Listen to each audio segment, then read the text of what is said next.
So we were discussing about masjid, and it is so important. Why is it so important? So in one sentence, you tell me that it is important because of this, or it is this much important, okay? Give me a size, give me a measurement, give me a scale, to know that.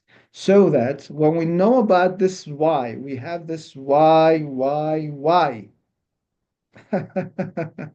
I'm saying why? Because it's a real why. You know what I'm talking about, I'm talking about what? I'm talking about a tragedy. I'm talking about a catastrophe. It's really catastrophic. Wallahi al-aliyyil azim. It's tragic. It's a disaster. What and how we are facing, we are dealing with masajid. Allahu Akbar. That's why I'm saying why. We don't care about masajid because this why is not answered correctly. We don't have a complete, comprehensive type of answer for this why. It's a pivotal place, mashallah, sister Sayyida. Masjid is the institution for Tawheed. Masjid is the core of our spiritual learning and upliftment of our soul. A masjid is important as much as a center for a circle. Masjid is land of war when we are fighting with Satan. Sister Shahnaz, Masjid is land of war when we are fighting with Satan. MashaAllah. I can tell that, MashaAllah, your words are becoming very fantastic and are becoming very interpretive. Masajid are the root of the belief of Tawheed in a Muslim community. Ahsant. What's the opposite of Tawheed? Sayyida Mahdiya, the opposite of Tawheed? Brother Hassanain. Hassanain? Duji? Hassanain Duji, Yes, yes? that's right. Yeah, that's me. Yes. MashaAllah, Hassan. The masjid That's me. is Can you read your sentence yourself?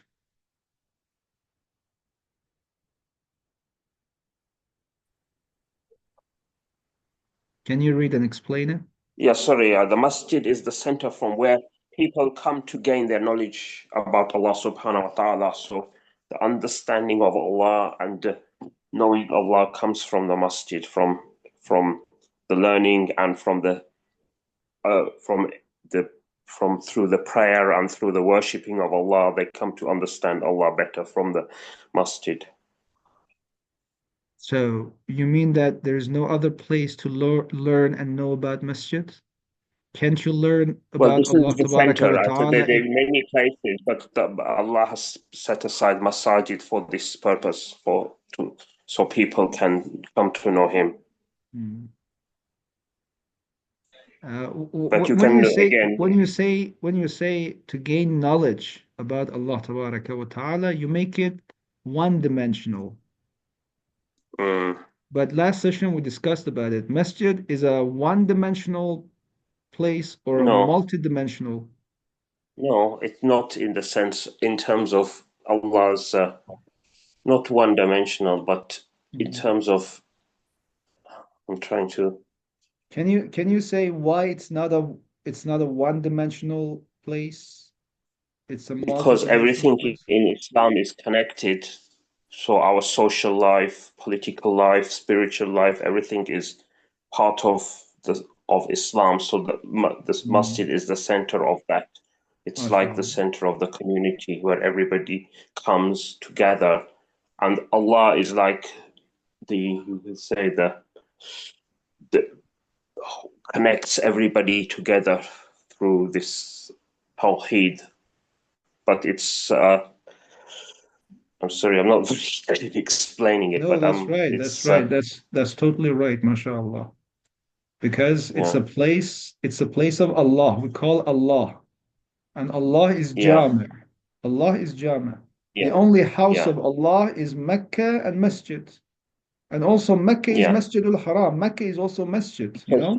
if we look at, sorry to, if we look at the Hajj is the most comprehensive act of Mm, worship, which of for every Muslim, because every aspect of Islam is encompassed within Hajj, the social, political, the as well as the spiritual aspect. So everything is there. So it's the most complete form of worship.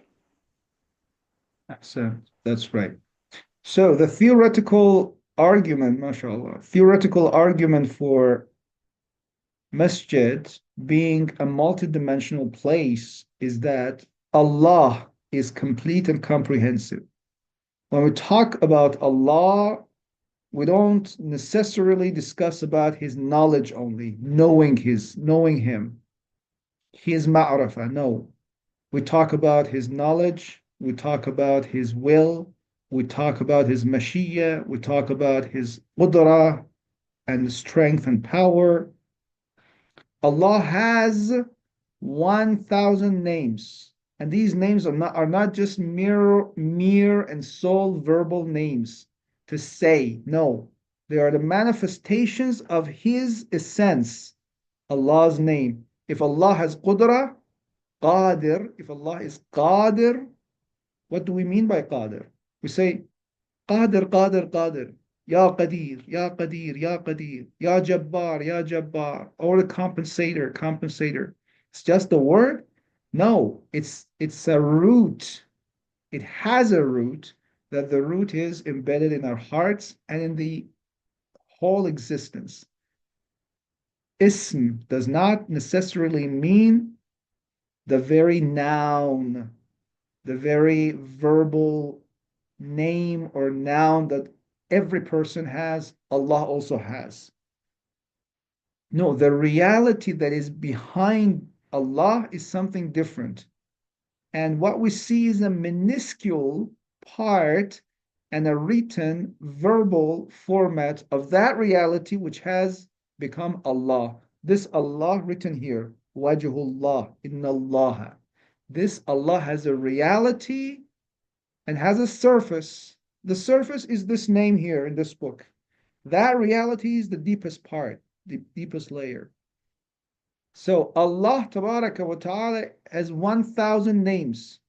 He has 1,000 realities, for example.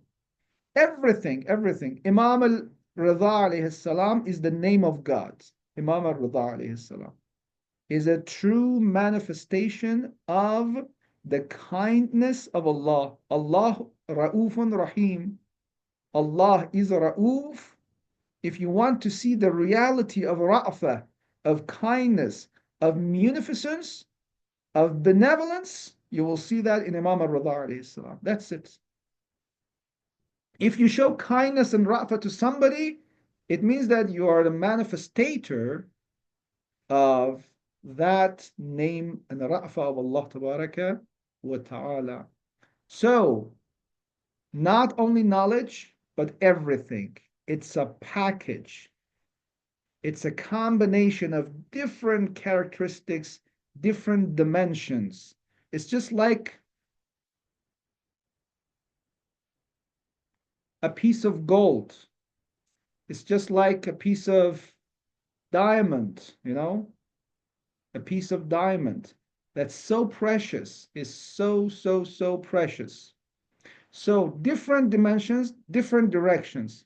Then we say Masjid is Baytullah. Bayt is added to Allah Tabaraka wa Ta'ala. Baytullah. So Allah is comprehensive. His Bayt, his house also must be comprehensive. Because everything attributed to Allah Tabaraka wa Ta'ala must be like Him. Why everything which is attributed to Allah must be like Him? Because whatever is connected to Him will become like Him, will become like Him. As an example, there is a piece of magnet, there is a piece of iron. Magnet is powerful. And when this iron is getting closer and approximate and connected to this magnet, this iron becomes magnetic, not the magnet becomes ironic. Irony. Okay? So because this is more powerful, all the signals and spectrums are in one direction. They can attract all the signals and, let's say, spectrums and the qualities of this iron like he himself. In iron, the direction of the powers, the atoms, the different particles of this iron, it's something like chaotic. It's not uh, in equilibrium. It's not balanced in one direction. Okay, those who have studied physics, they know. And then this is in one direction, in absolute equilibrium, this magnet is. And when this iron is getting closer to the magnet, the characteristics of the iron are not transferred to the magnet, but the characteristics of the magnet is transferred to the iron, and the iron becomes magnetic. Magnetic. This is the same. Bait Allah. Allah is the superpower. Allah is omniscient. Allah is omnipotent. Allah, Allah, Allah, all knowledgeable, all powerful. So when something is connected to Him, this becomes like Him, not this becomes like Him, because this is subordinate, this is superior, superior, inferior, and inferior becomes like superior, not the superior becomes like inferior, actually, okay? So, Baytullah, Bayt is added to Allah Tabaraka wa Ta'ala, and Bayt must become Ilahi. It's not an ordinary Bayt, it's an Ilahi Bayt. Baytullah, Masjid, the house of Allah Tabaraka wa Ta'ala, the house of divinity, a divinely house, a divinely house. That's it. So it must be complete. It's not only the place of knowledge, it must be the place of the power. It must be the place of politics. It must be the place of ra'fah and kindness. Kindness. You can gain the knowledge of Allah Tabaraka wa Ta'ala in Hawza seminary, but it's not masjid. Masjid must be comprehensive for all people. Hawza and seminary, the knowledge of Allah Tabaraka wa Ta'ala are for special people only. For a very like special groups of people, they call the seminarians and the Hawzawis. But masjid is for all, from the kids to the elites and the elderlies, from the ignorant to the knowledgeable. The most knowledgeable person, Imam, will stand next to an ignorant one. See? Before Allah Tabaraka wa Ta'ala, inna akramakum indallahi atqakum. Knowledge is important, it's very important. But taqwa is the most important thing. Taqwa is the most important thing. You become equal. You have to stand equally before Allah. Before Allah. Allah will judge between you, which one is better. You are better, he is better. Okay?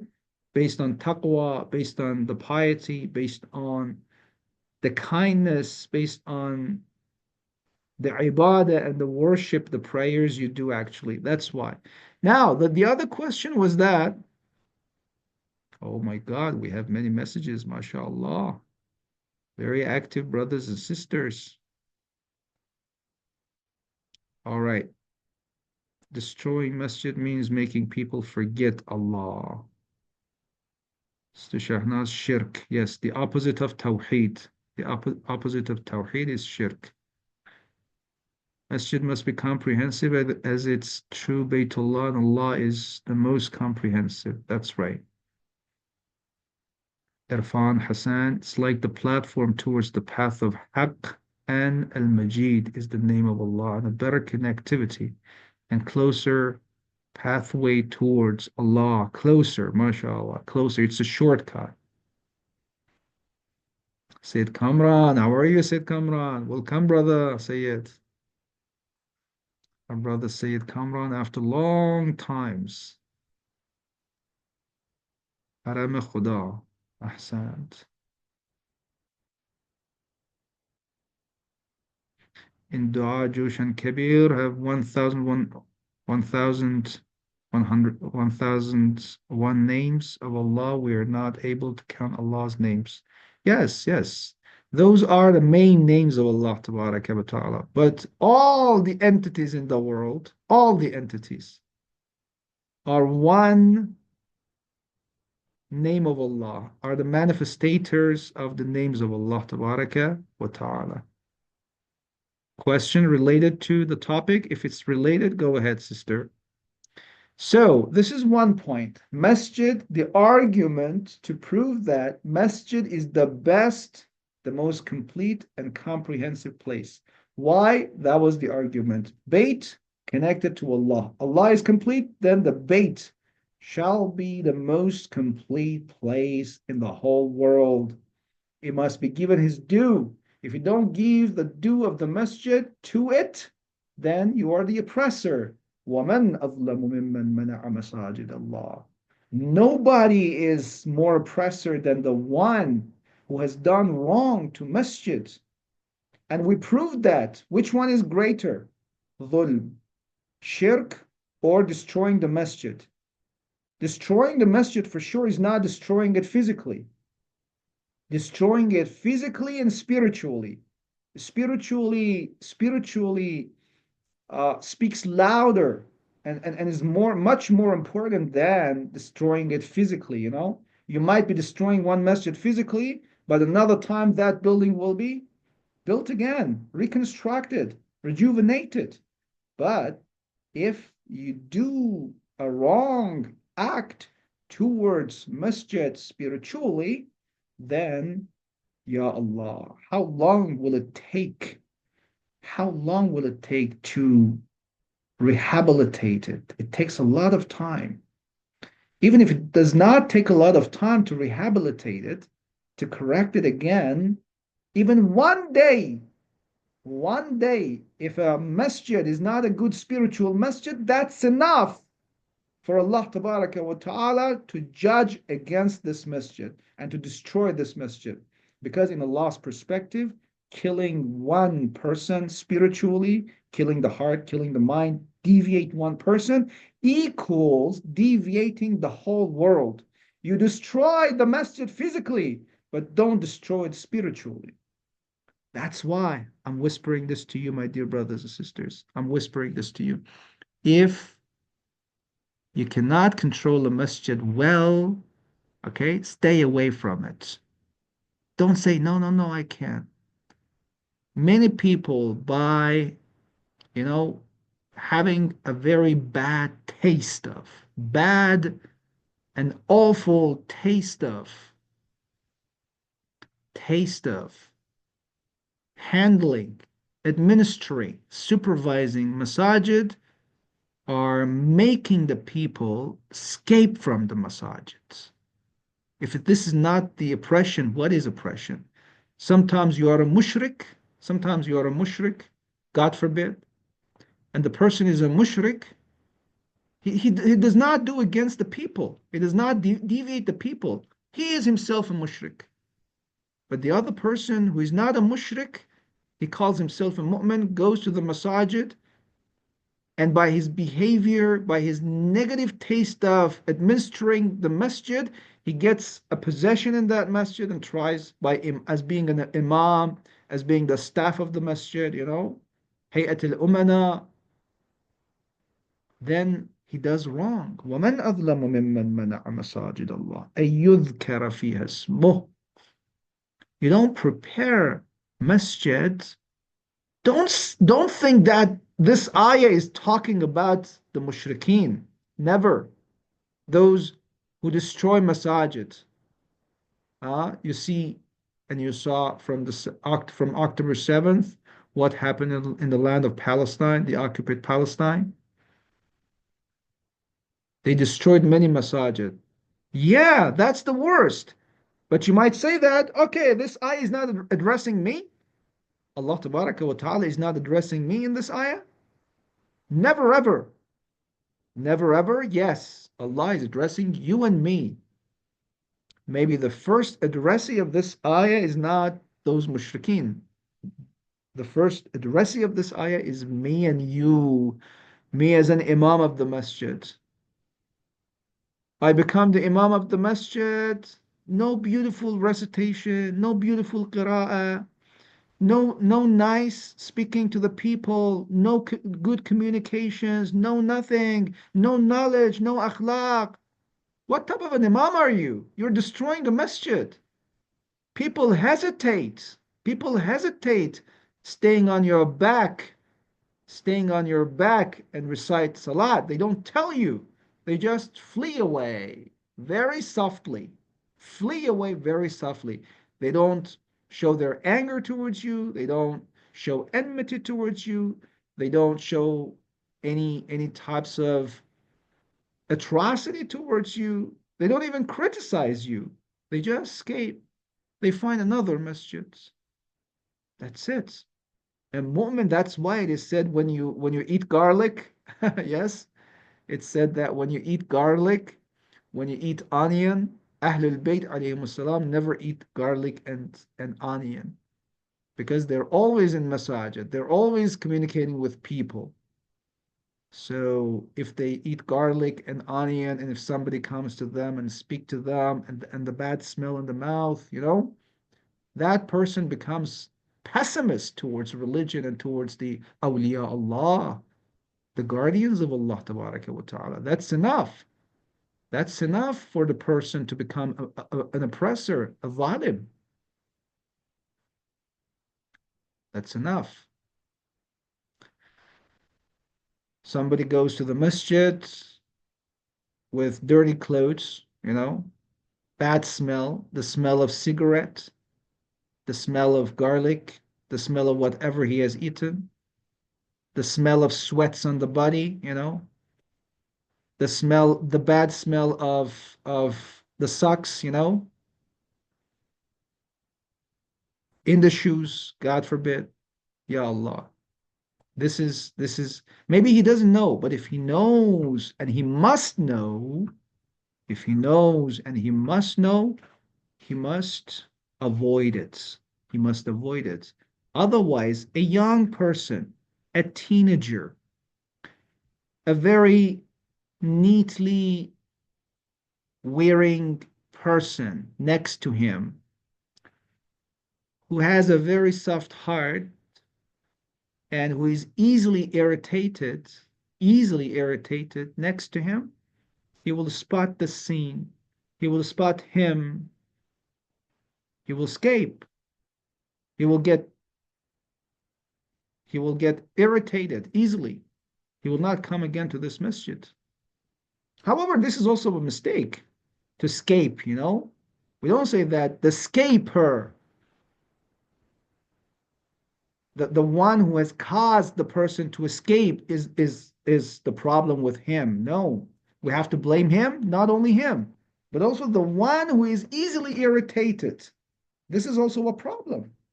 If I go to the masjid and if I see somebody like him, okay, I have to give him advice. I am there for Allah.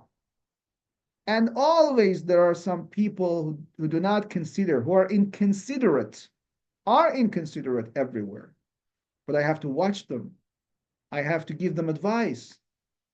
If he cannot communicate well, I must learn how to communicate well with him and try to tell him that this is the problem. This is your problem. Try to solve it, my dear brother. I don't know if you have seen it or not. You go to the masjid or namaz khana, for example, the prayer room, and the person has made wudu and ablution, and he has come. They have to take off their socks. They have to take off their socks, and they put their socks in their pockets. And as long as they were just taking and making ablution and wudu, they put it in their pockets. They don't put it anywhere else because it becomes wet. As soon as he arrives in masjid, and he wants to say Allahu Akbar, he drags out the socks from his pocket and puts it on the ground in front of himself, or on the right, or on the left. Wallah, this happens to many places. What type of a behavior is this? Masjid is your home? Masjid is your room? You don't even do this in your room, in your own room. You do it in masjid with different types of people. You put the dirtiest part of your clothes, the dirtiest part, which is the socks, on the ground in front of your sajda place of your sajda. Sajda, the place of sajda is the best place. You have to smell good. You have to see good. You have to put flour there.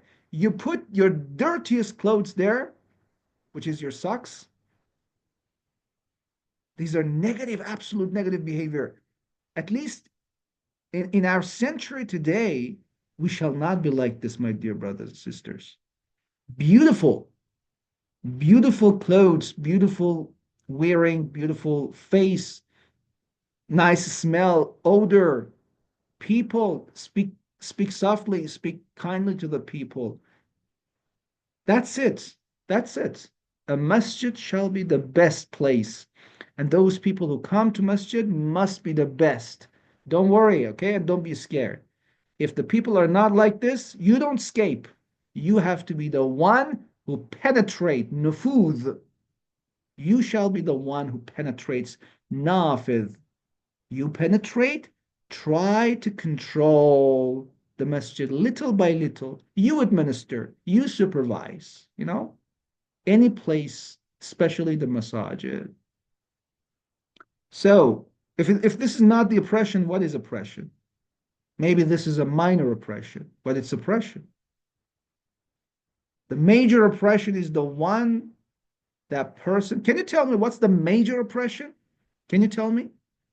The minor oppression, very many examples with bad behavior, with bad voice of recitation of Quran, of adhan, with the socks put on the ground, for example, with dirty clothes, with bad smell and odor. These are the minor oppressions, but oppressions. What is the major oppressions? I discussed about the minor oppression. You discussed about the major oppression.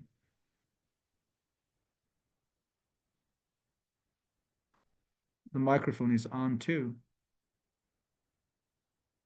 We're now discussing ayah. Yes, Sister Rashada. Is it wajib to go to masjid if you're not able to go and you're going to do everything at home? No, it's not wajib. It's mustahab, but a great mustahab.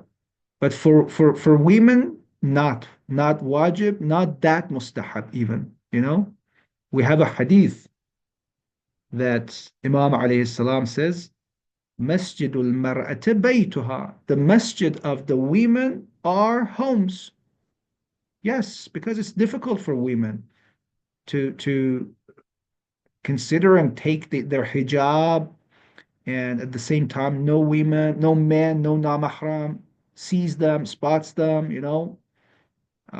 Especially nowadays in this modern world, there are men and women. All of them are mixed on the streets everywhere, different places. They speak together. Even at the time of Rasulullah, it was like this. Not wajib. That's why Masjidul Mar'at Bayta, the masjid of the women are at home. So it's not wajib. I'm talking about men. Of course, if you could go without doing any haram, that's right. You can go there and you can do the thawab of that, greater thawab. There are many issues going on. It's better to stay in home. Yes. Sayyida Mehdiya, Fatima, you had a question. There are also issues when Sister Bafagi, there are also issues when new persons come to a masjid. They don't feel comfortable because they don't feel welcomed. Yes, that's it. Somehow, instead of being friendly, many people in the masjid just look at them with weirdly look. That's it. That's right. That's right. That's a problem. That's a trouble also. That's why it is said that when somebody, everybody is saying salam. Everybody is saying salam. Another minor oppression. Everybody is saying salat. Okay? Imagine this scenario. Everybody is saying salat. Imam, everyone. Somebody opens the door of the masjid for the second rak'ah, the unit of the prayer. He comes and enters the masjid. He says salamun alaikum loudly. So what's the duty here? What's our duty? Inside salat, he says salamun alaikum, and everybody is focusing, concentrating their salat. Are you allowed to say salam back?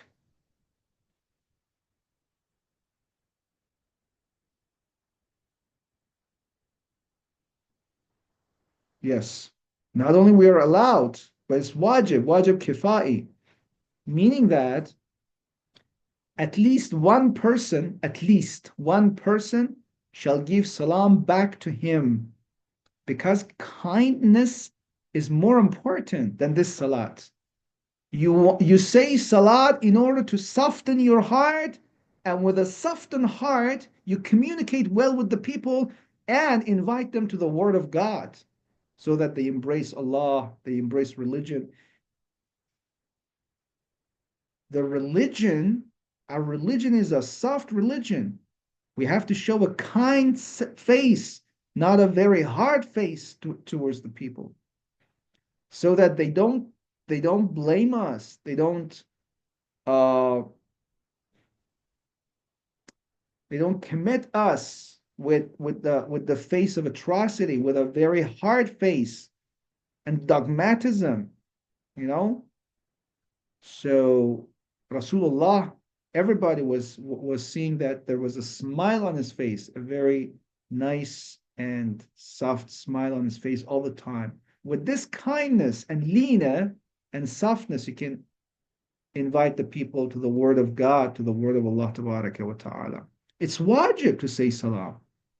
Salamun alaikum. At least one person shall say salam back to him. Salamun alaikum. Not salamun alaikum wa rahmatullah. No. Salamun alaikum equal in terms of salat. Salamun alaikum. Salamun alaikum wa rahmatullah. You say salamun alaikum wa rahmatullah. Salam, no. Salam, no. According to the Sharia, what is said, it is salamun alaikum because he's addressing you. He's addressing you. If he knows the religion, he comes, at least he must know the religion this much, that the religion says, Salamun alaykum, I'm addressing you, alaykum, not a general type of salam. To whom? Salam to malaika, salam to the jinns, salamun alaykum to you. Oh, the musallis, oh, the prayers, the worshippers. Salamun alaykum, the minimal part, the most minimal part of that. You say salamun alaykum. Salamun alaykum wa rahmatullah, salamun alaykum wa rahmatullah. Salamun alaykum wa rahmatullah wa barakatuh, salamun alaykum wa rahmatullahi wa barakatuh. The most minimal part of giving the response, which becomes wajib in terms of salat, if somebody comes and says salam to you, is salamun alaykum, not the general type of salam. And then, if even one person, Allahu Akbar, look at this, even if one person does not say salamun alaykum back to him, even one person, which becomes wajib for one person, then all of them become the sinners. Even the Imam of Jama'ah, he becomes the sinner. If one has given the salam, then this wajib, act of wajib, is taken from the other people, is released from the other people. But if that one person, two persons do not say and do not act upon this wajib, all the people, they become sinners. All the people. You see how beautiful it is? Sister Lolo said, kindness. We don't look at them weirdly. MashaAllah, open arms, hug, kiss the forehead, cheek to cheek, okay? Or neck to neck, mu'anaqa, chest to chest, brothers, sisters to sisters, brothers to brothers. You see, that's it. He's coming to his house. He's a guest. وَمَنْ أَظْلَمُ مِمَّنْ مَنَعَ مَسَاجِدَ اللَّهِ أَن يُذْكَرَ فِيهَا اسْمُهُ. All of that is the oppression. All of that is the oppression.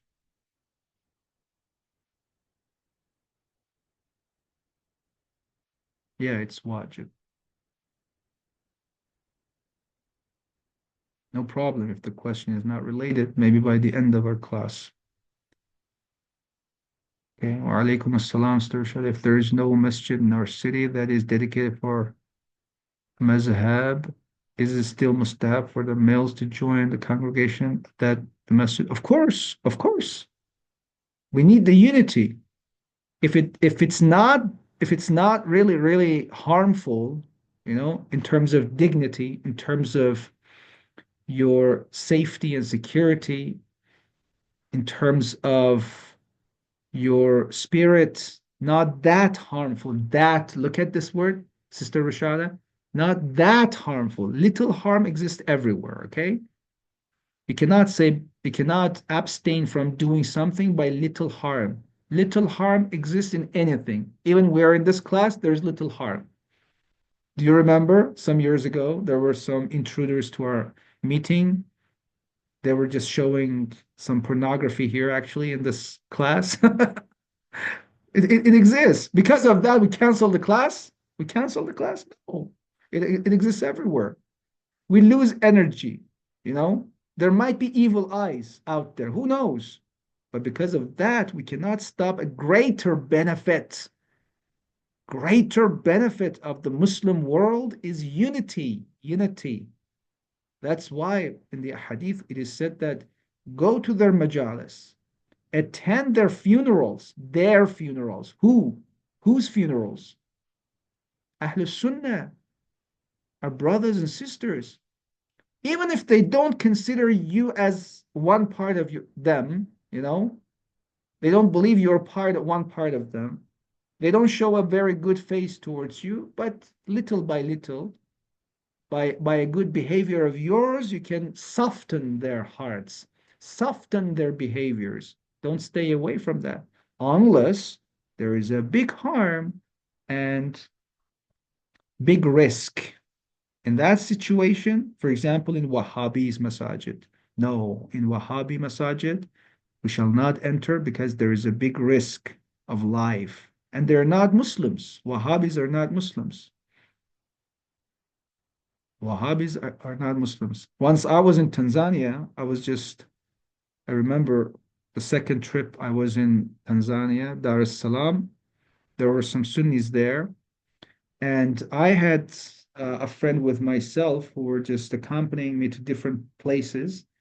And I was just going to different masajid in order to communicate with the brothers of Ahl Sunnah and the imams, Alhamdulillah, most of the masajid that we went were totally fine and good. And they showed a very nice face to us, nice behavior to us. But he told me that there is a masjid that there is half Wahhabi, half Sunnis. Are you ready to go there?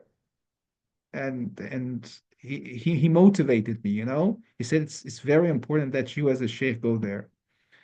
And I said, yes, let's go. And we went to the masjid. I never forget that. There were half Wahhabis. And with this very uniform,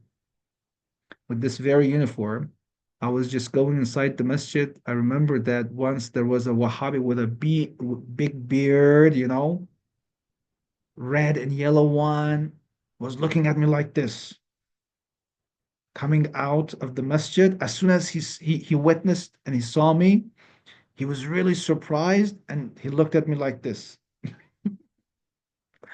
passed by, and I just entered the masjid.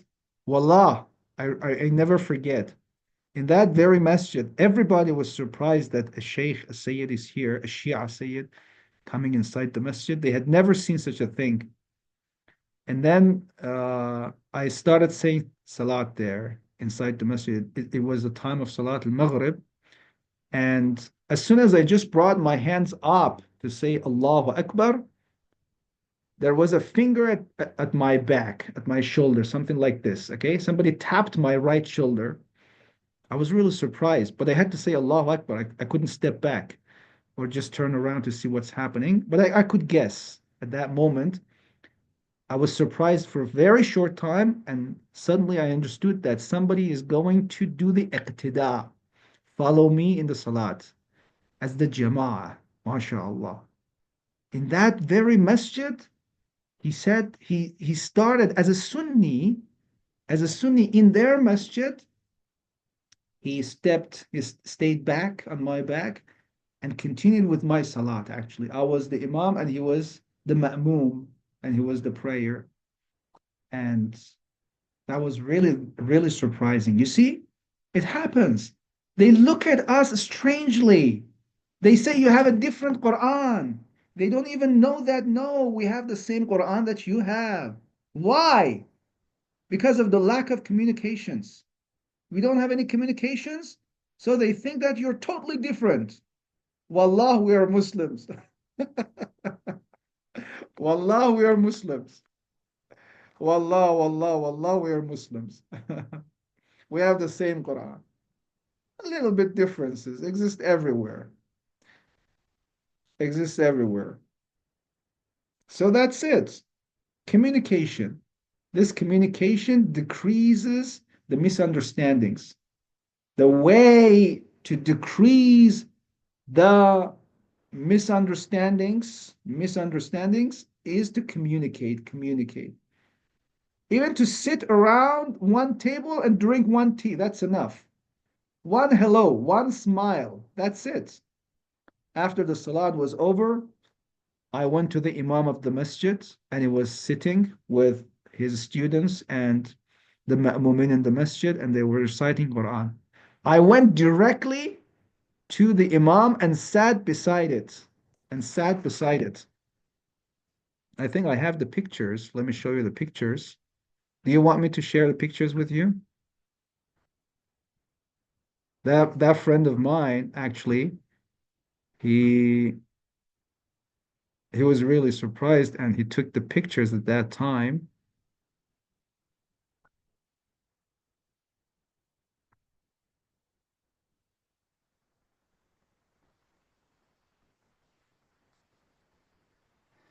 Say salawat.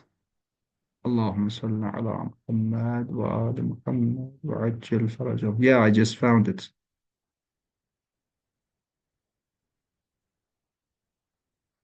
I shared two pictures.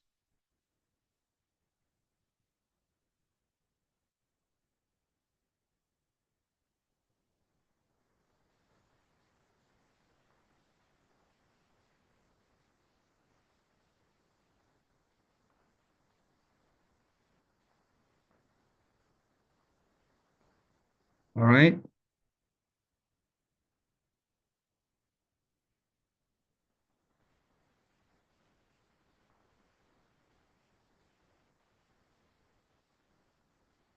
Can everybody see that?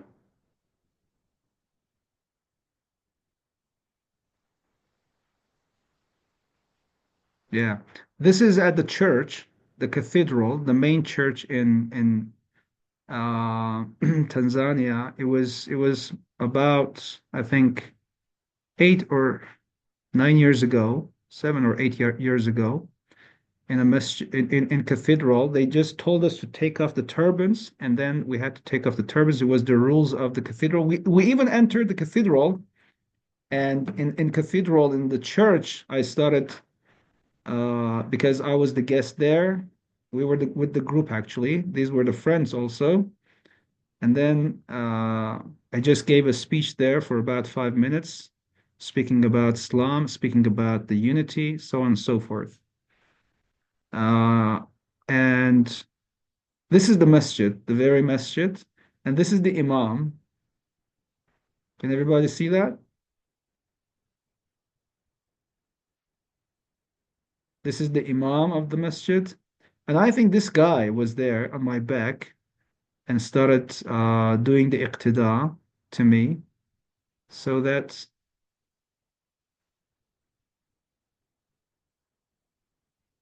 and then, yes.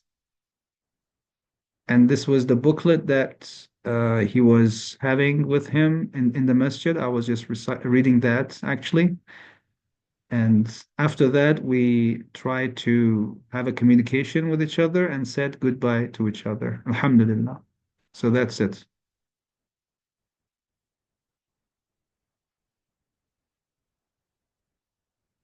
Yes. So, وَمَنْ أَظْلَمُ مِمَّنْ مَنَعَ مَسَاجِدَ اللَّهِ أَن يُذْكَرَ فِيهَا اسْمُهُ وَسَعَى فِي خَرَابَهَا. A lot of words we can say, a lot of words about masjid, how to be helping and systematizing masjid, the masajid, and how, God forbid, doing the dhulm and oppression to the masajid. That's it. Inshallah, we'll discuss more about this. Today it was more practical.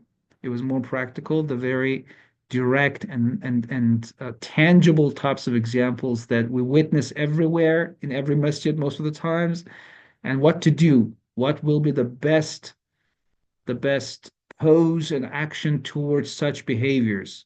So we abstain, we stop ourselves, we avoid ourselves doing such negative traits. And then if somebody is doing such negative trait, we try to guide him or her. Thank you. It's 7 p.m. here. And I think that's enough. Jazakumullahu khaira for your attendance, for your participations. Any points, any words?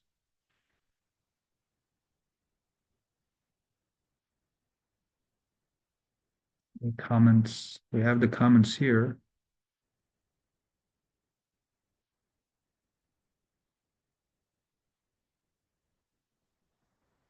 Jazakumullahu khaira. Thank you, my dear brothers and sisters.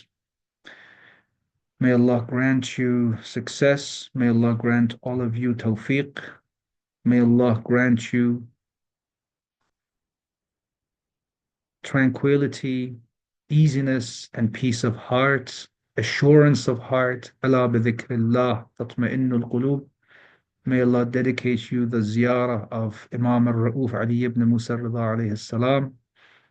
May Allah dedicate you the ziyarah of, and dedicate all of us the ziyarah of Imam al-Hussein, Imam al-Hussein, Abu Abdullah al-Hussein alayhi salam. May Allah dedicate all of us the ziyarah of Baytullah al-Haram, insha'Allah ta'ala.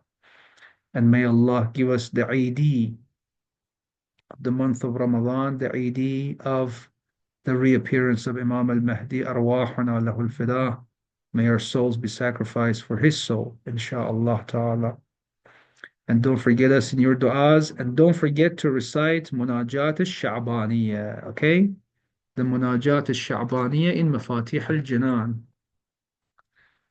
If you open the Mafatih al-Jinan, the best dua of the month of Sha'ban, every day at least once, okay?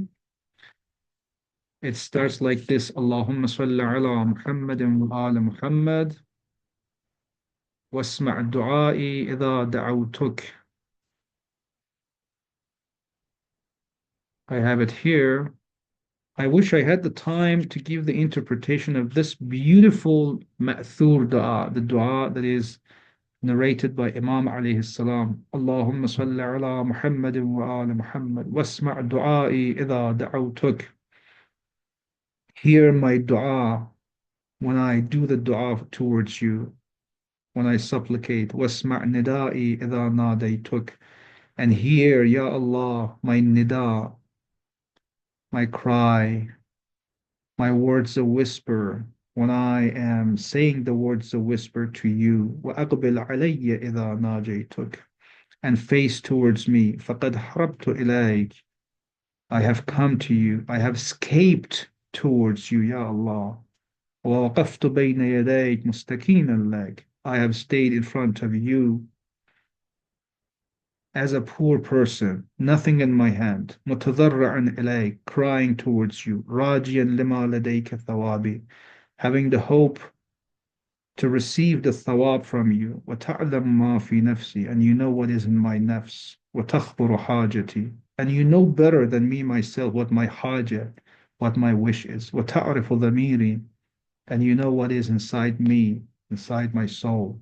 وَلَا يَخْفَى عَلَيْكَ أَمْرُ مُنْقَلَبِ وَمَثْوَاي. It's not hidden from you, Ya Allah, أَمْرُ مُنْقَلَبِ, the affair of my dunya and my akhirah, the hereafter, to the end. If you read it, I think one, two, three, four, five, yes, 5.5 pages. So it doesn't take time. For me, it takes about 10 minutes to recite the whole dua, maybe 20 minutes at the most, but it's really, really efficient and highly suggested. Inshallah, do it. And don't forget every one of us in your du'as. Thank you very much. Jazakumullahu khaira. آخر دعوانا أن الحمد لله رب العالمين وصلى الله على سيدنا ونبينا محمد وآله الطاهرين في أمان الله.